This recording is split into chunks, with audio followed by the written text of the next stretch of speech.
Hi అండి. Welcome to my channel. ఈరోజైతే మటన్‌తో ఇదొక రకం రైస్ అన్నమాట అండి. దీని పేరు బెరియా ఏదో అన్నారు. నాకైతే అర్థం కాలేదు పేరు. ఓన్లీ చెప్పింది మేడం ఇలా చేయమని చేశానండి. ఉల్లిపాయలు, బిర్యానీ సరుకులు, ఎండిన నిమ్మకాయ ఒకటి ముందు కొంచెం ఫ్రై చేసేసుకోనండి. టమాటాలు, ఉల్లిపాయలు కూడాని. తర్వాత అయితే మటన్ అయితే వేసేసుకొని మాజీ క్యూబ్స్ అయితే వేసుకోవాలండి. టమాటాలు, ఉల్లిపాయలు అన్నీ పెద్ద పెద్దగానే కోసుకోవాలి. బాగా చిన్నవి కోసుకోకూడదండి. తర్వాత అయితే మిరియాల పొడి, ఉప్పు అయితే వేసి కాసేపు మటన్ అయితే మగ్గపెట్టుకోవాలండి. అది బాగా మగ్గిన తర్వాత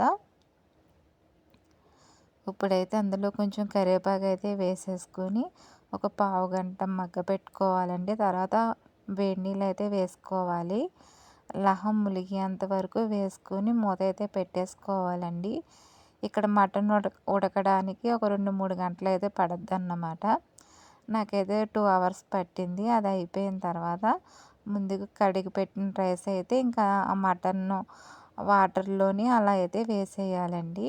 ఇక్కడైతే చిన్న వీడియో మిస్ అయిపోయింది. తర్వాత మూత పెట్టేసి రైస్ అయిపోయిన వెంటనే తీసేయాలి అంతేనండి. ఇంకేమీ వేయక్కర్లేదు. ఇదే చాలా ఇష్టంగా తిన్నారు ఇక్కడ వీళ్ళైతే. నాకైతే కొంచెం వెరైటీగా అనిపించింది. చూసారు కదా!